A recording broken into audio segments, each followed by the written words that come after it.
नमस्कार दोस्तों, मेरा नाम जितेश विश्वकर्मा है। जी टॉक ऑफिशियल में आपका स्वागत है। और आज हमारे साथ स्टूडियो में जो हैं उनको किसी भी इंट्रोडक्शन की ज़रूरत नहीं है, सम्राट गौर और सम्राट भाई। तो सम्राट भाई, आप हमें, जैसा कि हम आपको सिर्फ एक यूट्यूबर समझते हैं, लेकिन आप अपनी जर्नी के बारे में हमें बताएं कि आप यूट्यूबर से लेके एक समाज सेवी और समाज सेवी से लेके एक एजुकेशनल मोटिवेटर के तौर पर आप निकले हैं। तो उसके बारे में हमें पूरी जर्नी के बारे में एक ओवरव्यू दें। थैंक यू सो मच भैया, आप आए घर पे सबसे पहले तो। और समय का दौर ऐसा चल रहा है कि मैं लोगों को पॉडकास्ट कर रहा हूँ, आप मेरा कर रहे हैं, और आने वाले समय में लोग आपका करेंगे। खैर, ये सब चलता रहेगा।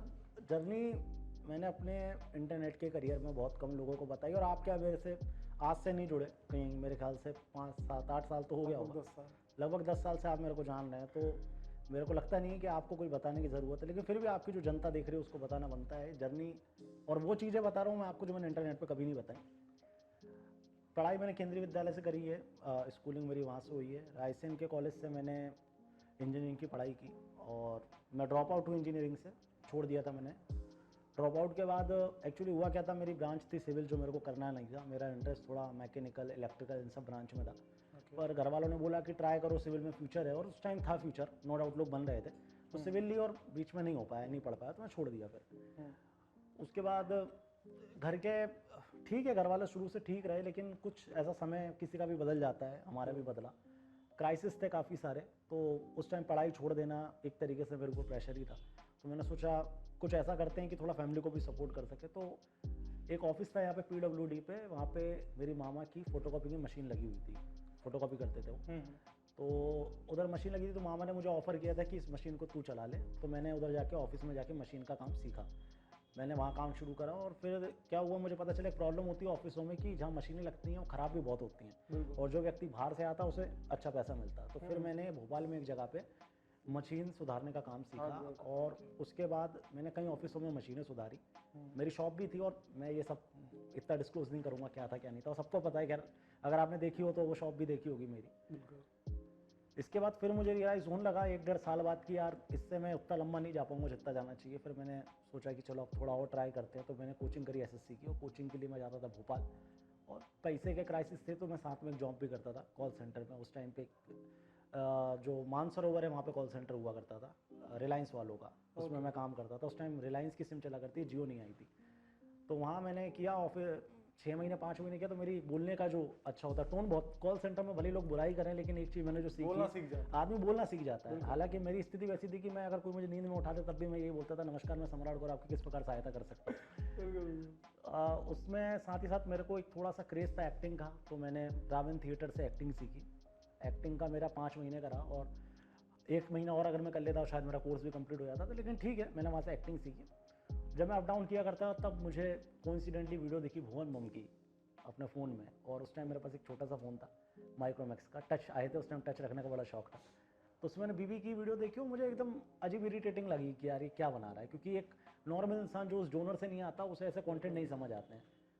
फिर उसके बाद मैं 2-3 वीडियो देखी कर क्या रहा है, तो उतने में एक आया, भुवन बम ने करोड़ों कमाई यूट्यूब से, ऐसा कुछ टाइटल था। मैंने उस पर क्लिक करा और मैंने देखा यार ये बंदा हाथ से फ़ोन से वीडियो बना रहा है, इतना पैसा कमा रहा है, हम भी करेंगे। फिर अपन ने फ़ोन से वीडियो बनाना शुरू करी। फ़ोन के पीछे भी एक बहुत बड़ा स्ट्रगल है, जो आने वाले टाइम पे कभी मैं बताऊंगा। आज मैंने भी आपके वो 3G फ़ोन देखे। हाँ, नहीं, मेरा वो मतलब अभी वो समय नहीं है कि मैं बताऊं, और मैं चाहता हूँ वो चीज़ कुछ रहे। अगर बातें सारी वो कर दूंगा तो दूसरों को क्या बताऊँगा। फिर मैंने वो वीडियो बनाना शुरू करी, वॉइस में कंटिन्यू अपलोड करता रहा, कुछ ऐसा दिखा नहीं। तभी थोड़ा यूट्यूब स्क्रॉल करना शुरू कर दिया, तब मुझे कैरी दिखा, आशीष भैया दिखे, और कैरी का वीडियो देख के फिर मैं रोस्टिंग में घुसा। पहले आशीष भाई का थोड़ा कॉन्सेप्ट उठाया और कैरी का मिक्स करके कुछ डाला, नहीं चला, फिर मैं पूरा रोस्टिंग में घुसा। उसके बाद एक वो जो रेप के इल्ज़ाम में गया, क्या ना, बाबा राम रहीम, उसका वो जेल वेल जा रहा था, उस पर सज़ा सुना दी थी। उस रात पे मैंने एक वीडियो उसकी एडिट करी, 2015-16 की बात है, 17 की बात होगी, 17 सितंबर की बात है। मैंने वीडियो एडिट करी उसकी फ़ोन से, कुछ वॉइस की डाली, वीडियो एडिट करके मैं निकल गया अपने रिलेशनशिप में था मैं उस टाइम। तो वहाँ निकल गया मैं घूमने, और रात में वीडियो अपलोड करके ट्रेन में सो गए। सुबह उठ के हमने स्टेशन पे जैसे उतरे, हमने देखी बहन वीडियो पे आ गए 5 लाख व्यू। और मैंने बोला भाई सफल, सब सक्सेस। और 3-4 दिन के अंदर ही वीडियो 3-3.5-4 मिलियन हिट कर गई, और उससे मेरा रेवेन्यू बना 1 से 1.5 लाख रुपए का अगले महीने, जो मेरे अकाउंट में आया। तो भाई अब किसको नहीं यार, 2017 में, मतलब 1 साल पहले जो बंदा 10,000 के लिए घूम रहा उसको एकदम 1 लाख मिले, अपने को ये लगा कि अब हर महीने आएगा, अपन सेटल हो गए। उसके बाद 2017 के बाद 18 तक बहुत गंदा दौर चला, क्योंकि अपन ने एकदम पैसा कमा लिया, सब्सक्राइबर भी आ गए, लेकिन वो ख़त्म हो गए, वो वीडियो देखना उनने बंद कर दी, क्योंकि वो एक वायरल ट्रेंड से आए थे। और फिर थोड़े मेरे नए दोस्त बने यूट्यूब कम्युनिटी में, उन लोगों ने मुझे बहुत सारी चीज़ें सिखाई, और फिर धीरे धीरे 2019 तक मैं एक कंटेंट राइटर के रूप में आया। तो मैं अगर बोलूँ कि मेरी जर्नी भले ही 2016-17 में शुरू हो गई, लेकिन मैंने कंटेंट बनाना सीखा 2019 में। 19 के बाद 18-19 में एक वो ट्रेंड भी आया था, तेरा घाटा, उसमें तो आप मेरे साथ थे, धमकियाँ मिलने का दौर शुरू हुआ। फिर 20 आया, 20 तक आते आते ये समझ आ गया था कि अब रोस्टिंग मेरे बस की नहीं है, ये जोनर नहीं, मैं जिस चीज़ से मैंने एक्सपीरियंस जितना लिया है मैं वो दूंगा। अपनी वीडियो के बीच में कुछ मैसेज देना शुरू करा, लोगों ने उसको कैच करना शुरू करा, और उसके चक्कर में रिस्पॉन्स अच्छा मिला। और 2020 के बाद और आज 2023 चल रहा है, 3 सालों में मेरा कंटेंट टोटल एजुकेशनल है। तो लाइफ जर्नी ऐसी थी और सही रही, मतलब हर चीज़ का मैंने देखा, बुरा भी देखा, तो अच्छा भी देख रहा हूँ, और आगे जैसा भगवान चाहे, बुरा होगा तो बुरा, नहीं अच्छा तो अच्छा ही। तो सम्राट भाई, आपके लोग, हमारी ऑडियंस जानना चाहती है आपके फ्यूचर गोल्स, आने वाले समय में ऑडियंस आपको कहाँ कहाँ देख सकते हैं? जैसा कि हम देखते आ रहे हैं पिछले कुछ सालों से, हम आपको पर्सनली जानते हैं कि युवा समाज सेवी के तौर पे, क्या हम ये मान सकते हैं कि आने वाले समय में सम्राट भाई एक युवा राजनेता के तौर पे उभरेंगे? क्योंकि आजकल पब्लिक बहुत नोटिस कर रही है ये चीज़। नहीं देखो, मेरे फोटोज़ होते हैं नो डाउट, लोगों के साथ, मिनिस्टर्स के साथ होते हैं, तो लोगों को ऐसा मन में आ जाता है कि सम्राट भैया पॉलिटिक्स की तैयारी कर रहे हैं, एमएलए के, बहुत मेरे डीएम भी इसी सबसे भरे रहते हैं कि हमारा नेता कैसा हो, सम्राट भाई जैसा। मेरा पहला जो गोल है वो समाज सेवा ही है, मुझे सोशल वर्क करना हो, मैंने ग्राउंड पर कितना काम किया और मैं कितना करूँगा, स्पेशली उन लोगों के लिए जिनको ज़रूरत है, और खासकर उन लोगों के लिए जो मेरे लिए लड़ रहे हैं या मेरे साथ खड़े हैं या मेरे आसपास हैं, मैं उन लोगों के लिए करना चाहता हूँ कि यार भगवान ने अगर हमें शक्ति दी है तो आज हम उनका करेंगे तो वो लौट के हमारे पास ही आएगा। मेरा पहला गोल ये है। दूसरी बात, लोगों को जिनको लग रहा है कि मैं इलेक्शन फाइट करूँगा, तो मैं आपको क्लियर बता रहा हूँ, मुझसे ज़्यादा एक्सपीरियंस जो लोग इस शहर को चाहिए हैं, क्योंकि वो इस शहर को अच्छे से चला सकते हैं, और इसी को नहीं, पूरे शहर को, पूरे ज़िले को वो लोग अच्छे से चला सकते हैं। तो मेरा कोई अभी इंटेंशन या मेरी कोई ऐसी तैयारी भी नहीं कि मैं इलेक्शन फाइट करूँगा। हाँ, मैं कर रहा हूँ काम, अब भगवान जाने भाई, देखो ये भी नहीं सोचा था कि यूट्यूबर बनूंगा, तो मैं ये भी नहीं जानता मतलब कि आगे चल के फ्यूचर अगर मौका मिलता है नो तो डाउट मे अभी बी सम्राट भाई। हाँ, अभी मेरा जो प्लान है वो तो मेरा बिजनेस को लेकर ही है, मैं बिजनेस पे ही ज़्यादा फोकस हूँ। मेरे क्या क्या चीज़ें चल रही हैं आपको तो सब मालूम है, और मैं डिस्क्लोज करना पसंद भी नहीं करता उन चीज़ों को। मेरा मेन जो फोकस है अभी बिजनेस है, और आने वाले 2 साल 3 साल बाद भविष्य चाहेगा तो वो भी कर लेंगे, बाकी तो लेकिन अभी ऐसा कोई प्लान नहीं है, मन में ऐसा नहीं बनाया कि कोई इलेक्शन फाइट करना है, ये क्लियर है। किस राजनेता को आप अपनी इंस्पिरेशन मानते हैं, या किससे आपने बहुत कुछ सीखा जिसके पद चिन्हों पर आप चलना पसंद करेंगे? देखो यार, सीखने वाले में सिंपली अगर मैं दूं तो एक नाम मोदी जी का हर कोई लेगा, क्योंकि वो आदमी ने जिस तरीके से अपनी लाइफ को चेंज किया है। मोदी जी ने चाय बेची and now he is a PM. ये चीज़ आप नो डाउट, ये ऐसा पॉलिटिकल नहीं बोल रहा हूँ, राहुल गांधी से नहीं सीख सकते, या आप मोदी जी से सीखोगे। लेकिन अगर बात करूँ मेरी आइडियोलॉजी की, तो मोदी जी और मेरी आइडियोलॉजी थोड़ी सी अलग चलती है, क्योंकि मैं किसी चीज़ को लेकर बहुत ज़्यादा एक्सट्रीम हूँ और वो किसी चीज़ को लेकर बहुत ज़्यादा लिबरल है। मेरा ये, अगर मैं फाइट कर रहा हूँ किसी चीज़ के लिए तो मैं पूर्ण जोर तरीके से करूँगा, जैसे सुभाष चंद्र बोस ने करी थी। तो अगर आप पॉलिटिक्स में माने तो बोस मेरे आइडल हैं। मोदी जी से बहुत कुछ सीखा है, और मेरे ख्याल से हर आदमी ने सीखा होगा, लेकिन आइडल अगर आप माने तो सुभाष चंद्र बोस को मैं बहुत ज़्यादा मानता हूँ। बहुत बढ़िया। सम्राट भाई, अभी आपने एक टर्म यूज़ की, लिबरल, तो कुछ लोगों के आरोप हैं इस तरह के कि आप हिंदू मुसलमान करते हैं, इस बारे में गलत आरोप है, ऐसा कुछ नहीं है। मतलब आरोप उनका सही है कि मैं हिंदू, मतलब आरोप उनने सही लगाया है, लेकिन उनने कॉन्टेक्स्ट गलत दे दिया है कि मैं हिंदू मुसलमान करता हूँ। नहीं, मैं कभी नहीं हिंदू मुसलमान करता, मैं हिंदू हिंदू करता हूँ और मैं करता रहूँगा, क्योंकि भाई वो मेरी आइडियोलॉजी है। अब कोई जिसको जिस धर्म में वो हुआ है उसका सौभाग्य है, वो उसके बारे में बात करे, वो नहीं कर पा रहा है तो वो कायर है। सही आप जिसमें भी पैदा हुए हो आपको उसकी बात करनी चाहिए, और मैं हर आदमी को खुश नहीं कर सकता जितेश भाई। भगवान श्री राम की वीडियो पे जो गाने होते हैं, भगवान श्री राम का कोई गाना उठा के देख लो, उस पर डिसलाइक बटन मिल जाएगा आपको। बिल्कुल। और वो भी छोड़ो, अगर सीधे उनके जीवन से बात करूँ तो लोग भगवान श्री राम से संतुष्ट नहीं हुए, उनसे खुश नहीं हुए उनके ज़माने में। वो तो भगवान थे, प्रभु थे, हम तो फिर भी इंसान है, तो हम हर इंसान को कैसे खुश कर सकते हैं? तो अगर आपका समर्थन है तो विरोध भी ज़रूरी है, तो मैं सबको खुश नहीं कर सकता, और सीधी बात है मैं करता हूँ। सिक्के के दोनों पहलू हैं। हाँ, दोनों चलेंगे, बराबर सही। हम में से काफ़ी लोगों को तो सब कुछ पता है, लेकिन हमने आपको पिछले 10 साल की जर्नी देखी है, बट आप अपने अचीवमेंट्स पब्लिक को शेयर करना चाहेंगे? क्या क्या आपने लाइफ में अभी तक अचीव कर लिया है? नो डाउट, जो चीज़ें सोची नहीं थी वो पूरी हो गई, लेकिन समय क्या रहता है, कहने की बात होती है कि आदमी को लगता है, बहुत सारे नए क्रिएटर होंगे जिनको लगता होगा कि यार 1 लाख हो जाए तो मैं एक लाइफ सेटल कर लूँगा, मेरा 50,000 हो जाए लाइफ सेटल कर लूँगा, एक व्यूज़ आने लगे एवरेज, सबको लगता है। जब वो आने लगते हैं तो फिर आपकी भूख बढ़ जाती है, और जब वो कम होते हैं तो आप डिप्रेशन में चले जाते हो। ये दोनों चीज़ें होती हैं। मेरे कुछ ड्रीम थे, बहुत छोटे मोटे ड्रीम थे, वो हो गए पूरे, लेकिन अब कुछ और ही ड्रीम है जिनके लिए मैं हसल कर रहा हूँ, और मुझे लग रहा है कि शायद हो जाएं, और वो इतना डिप्रेशन दे रहे हैं मुझे, इसकी कोई हद नहीं। मतलब वो ड्रीम ऐसा नहीं, फाइनेंशियल नहीं है वो ड्रीम मेरा, ऐसा नहीं कि कोई लग्जरी कार खरीदनी है, ये कुछ नहीं है। मतलब वो ऐसे ड्रीम है जो थोड़े अनएक्सपेक्टेबल है, जो मैं बोलना भी नहीं चाहूँगा, जब पूरे हो जाएंगे तब बोलूँगा। लेकिन एक समय के हिसाब से आप अचीव कर लेते हो और आपकी भूख अपने आप ही बढ़ जाती है। वो कहते हैं ना, सपने सब देखते हैं लेकिन सब सामान्य नहीं होते। तो वही वाली बात है कि सपने मैंने भी देखे, लेकिन अब वो सामान्य नहीं है, तो चल रहे हैं जैसा रहेगा। अचीव तो किया है यार, नो डाउट किया है, खुश हूँ अपनी लाइफ से। तो इस पूरी जर्नी में ऐसे कौन लोग हैं जिनकी ब्लेसिंग्स आपको सबसे गोल्डन रही हैं, जिनके कारण आपको लगता है कि आपकी लाइफ में ये सक्सेस आपने हासिल की है? नो डाउट सभी लोग हैं, मम्मी हो गई, पापा हो गए, भैया हो गए, आप हो गए, मेरे काफ़ी दोस्त हैं। मैं क्या किसके नाम लूँ? मतलब अगर मैं नाम लेने बैठ जाऊँगा तो एक लिस्ट बन जाएगी, और किसी एक को नाम भूल जाऊँगा तो उसे बुरा लग जाएगा। मेरे दोस्तों ने मेरा काफ़ी साथ दिया, काफ़ी दे रहे हैं, आज तक दे रहे हैं। मेरे मतलब रिलेटिव में कुछ ऐसे लोग हैं जिन लोगों ने बहुत कुछ किया मेरे लिए। तो कहीं ना कहीं सब लोग हैं मेरी लाइफ में जुड़े हुए, और मैं किसी एक का नाम लेके किसी और एक को छोटा नहीं कर सकता। तो आप ये मानो बहुत लोगों की ब्लेसिंग है, उन लोगों का ही प्यार था जो आज सम्राट गौर सम्राट भाई बन गया। से तो सम्राट भाई, हम लोग जैसे कि देख पा रहे हैं पिछले कुछ समय में, लगभग अभी 5-6 साल पहले की बात है, हम लोग देख पाते थे कि ये जो आज गोल्ड हम देख पा रहे हैं ये गोल्ड कुछ टाइम पहले हमें सिल्वर दिखाई देता था। तो इसके पीछे की मतलब आप पर्सनली जानते हैं, तो हमें पता है कि बहुत सामान्य जीवन जीने वाला लड़का, ठीक है, इस गोल्ड के पीछे का राज क्या है, और ये लगभग कहाँ तक हम देख सकते हैं आने वाले टाइम में? यार कुछ नहीं है जीतेश भाई, ये आपको मैं ऐसे ऐसे दिखा दूंगा इंस्टाग्राम पे। मतलब इतनी मोटी मोटी चेनें पहनते हैं वो, 50-50 ग्राम, 100-100 ग्राम, ये उनके आगे कुछ भी नहीं है। शौक है। अब मैंने जैसा आपको बताया, आपने तो देखा है, खैर नहीं हो जिनने नहीं देखा वो मेरा इंस्टाग्राम देख ले, मेरे इंस्टाग्राम पे पोस्टें पड़ी हैं। हाथ में मेरी चांदी की अंगूठियाँ हुआ करती थी। अपने एक बार सांची गए थे सत्यम को लेके, तो वहाँ वाला फोटो एक मेरा ऐसा वाला फोटो है ना, उसमें मेरी अंगूठियाँ पूरी दिखाता था, मैं चांदी थी। समय बदला तो मैं गोल्ड पहन रहा हूँ, मुझे शौक है। लोगों को जूते का होता है, मैं भी यूके राइडर से मिला हूँ, 5-6 लाख रुपए के जूते रखा हुआ है। तो किसी को बाइक का रहता है, किसी को कार का रहता है, मुझे मेरे गोल्ड का शौक है। अच्छा, अप्रोक्सीमेट आप अभी कितने का गोल्ड अरे अभी यार, आपने पहन रखा हुआ? अरे यार जितेश भाई, मैं कह रहा हूँ ना, कुछ नहीं है मेरे से बहुत बड़े बड़े लोग हैं नहीं, फिर भी मतलब ऑडियंस देख रही है। किडनैपिंग करवा दोगे तुम? नहीं नहीं, इतना नहीं, मतलब एक रहता है ना कि एक सामान्य जीवन जीने वाला लड़का, एक सामान्य जीवन से ऊपर उठने वाला लड़का अगर कोई ड्रीम देखता है तो उसको अचीव कर सकता है, और किस हद तक अपने छोटे छोटे ड्रीम्स को लेके जा सकता है। तो क्यूरियोसिटी रहती है, नहीं मतलब जानना चाहते हैं। होना चाहिए यार, मेरे ख्याल से एस्टिमेटेड 4.5-5 का इतना होना चाहिए, ऊपर नीचे भी हो सकता है, लेकिन ये बहुत छोटा है। मेरे से ज़्यादा बहुत लोग कमा रहे हैं यार, वो पहनते, मेरा शौक है। और ऐसा नहीं शौक के लिए पहनता, मुझे शौक है, और जैसा मैं पहनते ही रहूँगा। और ऐसा नहीं ज़्यादा हैवी भी नहीं पहनूंगा, लेकिन पहनता रहूँगा, चेंज करता रहूँगा, ऐसा है। अगले क्वेश्चन पे जाने से पहले सम्राट भाई ने चाय मंगा ली है, तो एक छोटा सा ट्री ब्रेक लेते हैं, उसके बाद फिर मिलते हैं। ठीक है।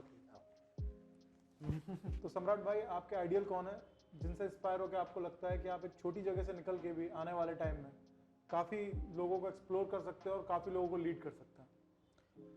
आइडल की अगर मैं बात करूं जितेश भाई, पिछले 2-3 सालों में मैंने पढ़ा है, क्योंकि हमारे एजुकेशन सिस्टम के पास इतना टाइम नहीं था कि वो पढ़ा सके। व्यक्तिगत तौर पे मैंने पढ़ा, यूट्यूब वीडियोस में देखा, तो उसके बाद जो मुझे जानकारी मिली, तो आज की डेट में अगर आप आइडल की बात करें तो मेरे 2 ही आइडल हैं। पहले छत्रपति शिवाजी महाराज और दूसरे महाराणा प्रताप। मैं इन 2 को ही अपना आइडल मानता हूँ, और इनने जैसा सिखाया है उसी राह पे चल के देश का और जितने लोगों का हो सके भला वो करना चाहता हूँ। बहुत बढ़िया। भला लोग यहाँ पर सब आपको सुन रहे हैं, आपके आइडियल के बारे में जाना, वो ऐसे क्या रीज़न है जो आपको इनके लिए बहुत आपको इंस्पायर करते हैं ऐसे? अगर मैं बात करूं महाराणा प्रताप की, तो पहली बात तो उनका व्यक्तित्व इतना बड़ा है कि मैं एक्सप्लेन नहीं कर सकता, लेकिन कुछ बातें जो लोगों को सीखनी चाहिए उनसे, खासकर यूथ को। तो अगर हम महाराणा प्रताप की बात करें, तो वो जो व्यक्ति थे, उन्होंने कभी भी गुलामी नहीं स्वीकारी, कॉम्प्रोमाइज़ नहीं किया। अगर बोला जाए तो हम छोटी छोटी बात आज की डेट में हर छोटी चीज़ में हम समझौते कर लेते हैं, कॉम्प्रोमाइज़ कर लेते हैं, लेकिन महाराणा प्रताप की डिक्शनरी में कॉम्प्रोमाइज़ नाम का शब्द ही नहीं था। वो इतने ओजस्वी थे, इतने प्रभावी थे और इतने शक्तिशाली थे कि उनने हर चीज़ स्वीकारी, लेकिन गुलामी नहीं स्वीकारी, कभी कॉम्प्रोमाइज़ नहीं किया। और महाराणा प्रताप के लिए तो मैं अक्सर लिखता रहता हूँ, अभी भगवान ने कभी चाहा तो किताब भी निकालूंगा, लेकिन मैंने 4 लाइनें लिखी और आज मौका भी है आपके सामने बैठा हूँ बोलने का। तो वो लाइनें मैं आपको पढ़ के सुनाना चाहूंगा। वो कुछ इस तरीके से थी। भले अपने करें गद्दारी मगर यह दिल दुख नहीं सकता, प्रथा बलिदान की है कारवां, बलिदान यह रुक नहीं सकता। भले सब अंग हो जाए भंग युद्ध में लड़ते लड़ते, भले सब अंग हो जाए भंग युद्ध में लड़ते लड़ते, मगर यह शीश राणा का निज अकबर के आगे झुक नहीं सकता। बहुत बढ़िया, बहुत बढ़िया, क्या बात है, बहुत सुंदर। तो महाराणा प्रताप को मैं इसलिए आइडल मानता हूँ, मैंने जैसा बताया, और जितना सीखूं उनसे उतना कम है यार। उनके बारे में पढ़ना शुरू करो, आप अपने आप ही मोटिवेट हो जाओगे, आपके अंदर एक भावना आ जाएगी देश के प्रति, यार कुछ करना है। अब दूसरी बात अगर मैं छत्रपति शिवाजी महाराज की करूं तो उनको आइडल मानने के भी हजारों रीज़न है, और उनके बारे में भी जितना बोलूँ कम। ये दोनों ऐसी शख्सियत है, जैसे मैंने आपको बताया कि मेरे कमरे में आप देख सकते हैं महाराणा प्रताप की फोटो लगी है, छत्रपति शिवाजी महाराज की लगी है। इनफैक्ट इस कमरे में जितनी फोटो लगी उनमें सबसे बड़ी फोटो ये दो ही है, और इन दोनों से बड़ी फोटो कोई नहीं होगी। तो अगर मैं छत्रपति शिवाजी महाराज की बात करूं कि उन्हें क्यों आइडल मानता हूं, तो उसके पीछे भी मैंने 2-4 लाइनें लिखी हैं। जिस व्यक्ति ने गद्दारों से मुक्त करने के लिए मुगलों के रक्त से इतिहास लिख दिया, जिस व्यक्ति ने गद्दारों से मुक्त करने के लिए मुगलों के रक्त से इतिहास लिख दिया, इस देश की सरकारों की बेशर्मी देखो, उस व्यक्ति का इतिहास ये शाही से भी ना लिख पाएंगे। बहुत बढ़िया, बहुत बढ़िया, क्या बात है। तो ऐसे ओजस्वी थे यार छत्रपति शिवाजी महाराज, महाराणा प्रताप। ये हमारे देश के वो नाम हैं जिनसे हर कोई सीख सकता है, मैं अकेला नहीं। और मैं जितने भी लोग इस वीडियो को देख रहे हैं, मैं चाहूंगा कि आप इनके बारे में पढ़ें, असली सच पढ़ें, और इन सरकारों से कहें कि उनके बारे में लिखें और बच्चों को पढ़ाएं, क्योंकि इनके बारे में पढ़ने मात्र से आपके अंदर देशभक्ति की भावना जाग जाएगी। ये मैं लिख के देने को तैयार हूँ। सम्राट भाई, आजकल जैसा कि हम सभी जानते हैं, जब भी कोई इंसान सक्सेस पाता है, ठीक है, वो अपनी सक्सेस का किसी ना किसी क्रेडिट जरूर देता है। जैसे कि आपने बताया कि आपके पीछे बहुत लोगों की ब्लेसिंग्स रही हैं, बहुत लोगों का सपोर्ट रहा है, जिससे आज आप यहाँ हैं।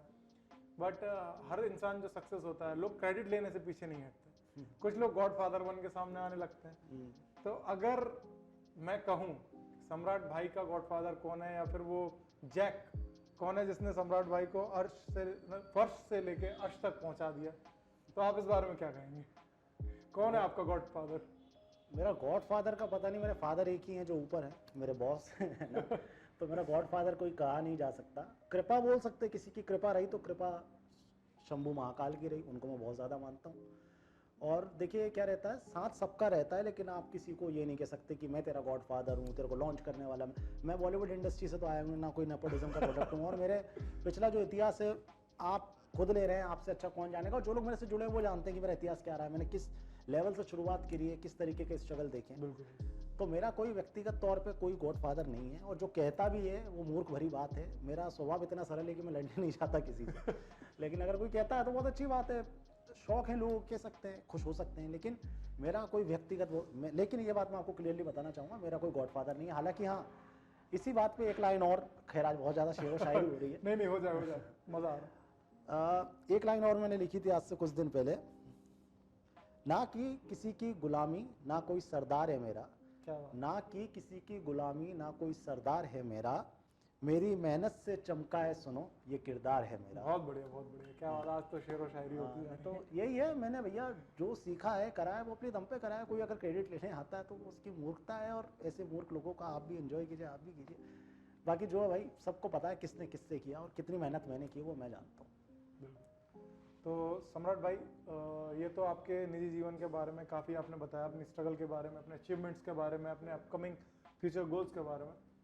अभी अगर बात की जाए यूथ जो आपसे बहुत इंस्पायर है, आपसे बहुत कुछ सीखने को मिलता है, और आपके फॉलोवर्स पहले मैं ये कह सकता था कि पहले बहुत ही आपकी कम एज की ऑडियंस थी, बट अभी जो आपका कंटेंट हम लोग देख रहे हैं, और जैसा कि हम देखते जा रहे हैं, आपकी जो ऑडियंस है, एजुकेशन जो बोलते हैं कि एक सही मार्गदर्शन, गलत सही में फ़र्क करना, अच्छे बेहतर में फ़र्क करना, आप लोगों को सिखाते जा रहे हैं, लोग आपसे बहुत कुछ सीखते जा रहे हैं।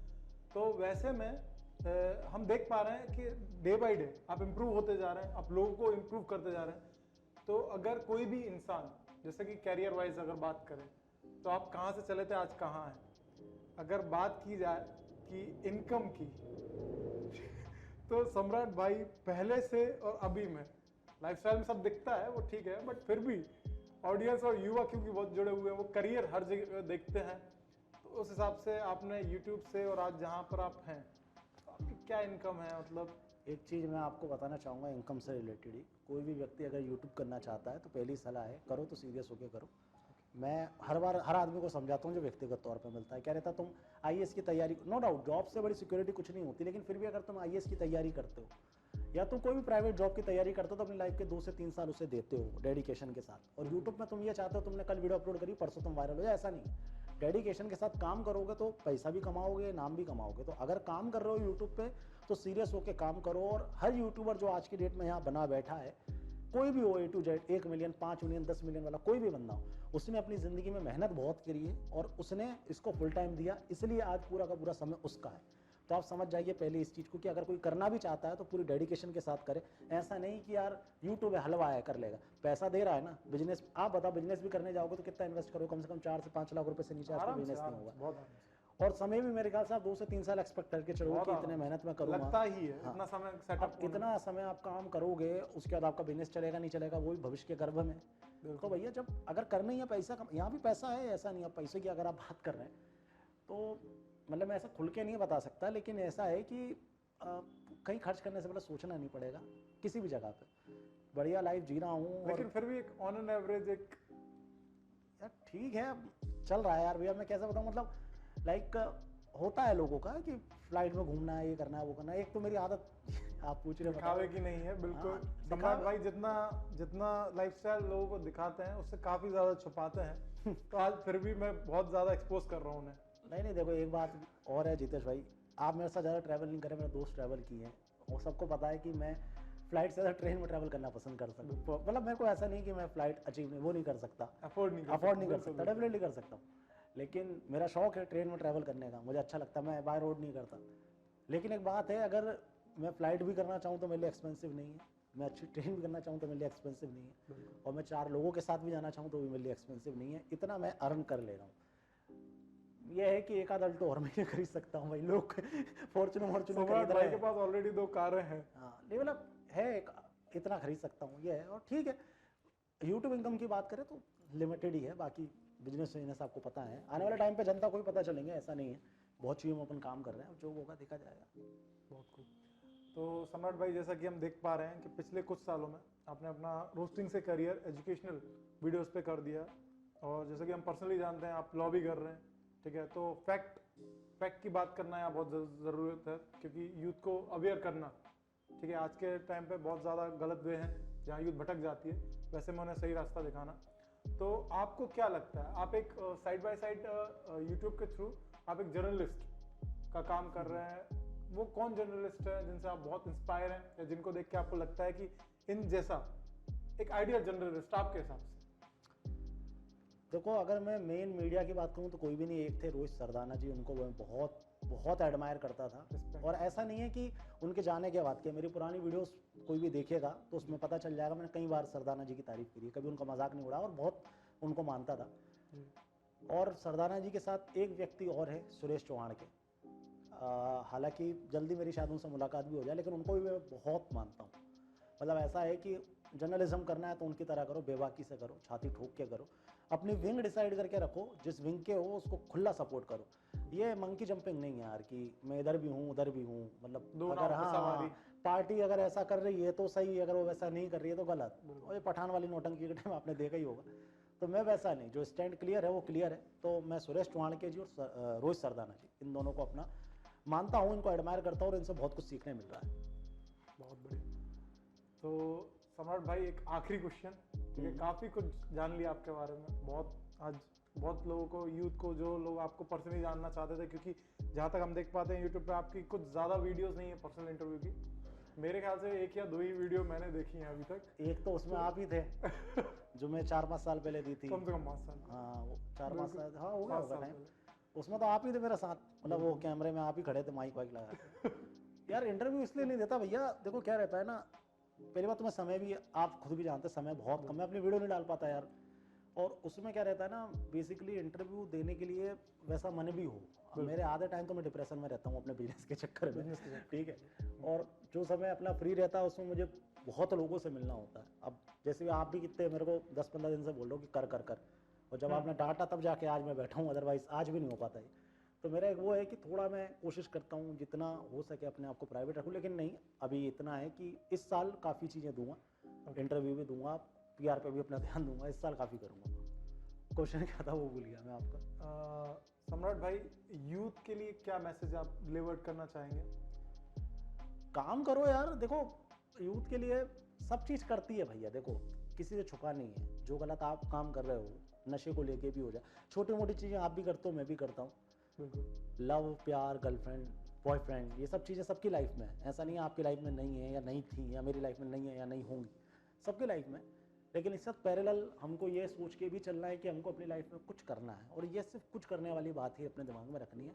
होगा क्या नहीं होगा वो अपने आप ही हो जाएगा। मैंने भी कभी नहीं सोचा था कि मैं इन्फ्लुएंसर बन जाऊँगा, या नेता जो लोग मान रहे हैं कि मैं नेता भी बन जाऊँगा, ये मैंने कभी नहीं सोचा था।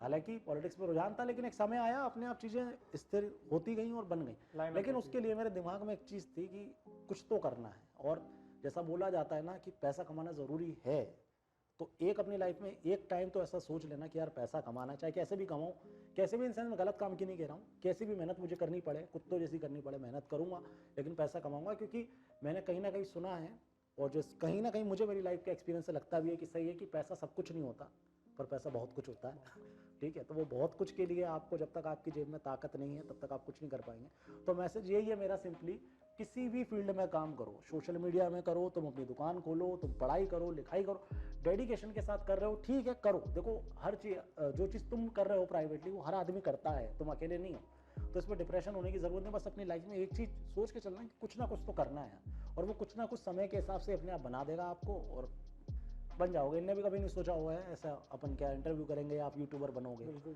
ठीक है, या जो भी आप काम कर रहे हो आपने नहीं सोचा होगा, ठीक है, अपने आप समय के हिसाब से हो जाता है। लेकिन एक जरूरी है, विजन जरूरी है, विजन अगर आपके दिमाग में रहेगा तो डेफिनेटली आप कर लेंगे। और कुछ भैया?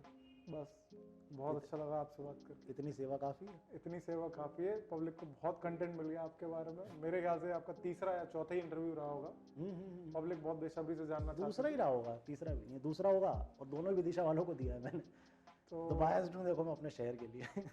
तो पब्लिक, ये थे हमारे सम्राट भाई, जिनके बारे में सभी बहुत कुछ जानना चाहते थे। इन्होंने आज बहुत खुलकर प्राइवेटली अपनी काफ़ी सारी चीज़ें हमारे साथ डिस्क्लोज की। ठीक है, मिलते हैं नेक्स्ट वीडियो में। भाई के चैनल को सब्सक्राइब कीजिए, सपोर्ट कीजिए, भाई मोटिवेशनल कंटेंट डालते हैं, एंड कहीं ना कहीं यूथ को सुधारने की, सिखाने की कोशिश कर रहे हैं, तो भाई के चैनल को सब्सक्राइब करना ना भूलें। बाकी मेरा भी चैनल है छोटा सा, सम्राट भाई के नाम से, उसको सब्सक्राइब कर लें। बाकी ठीक है दोस्तों, मिलते हैं और क्या, बाकी सब तो सेट है, सम्राट भाई बेस्ट हैं। बोलो मेरे साथ, जय श्री राम। जय श्री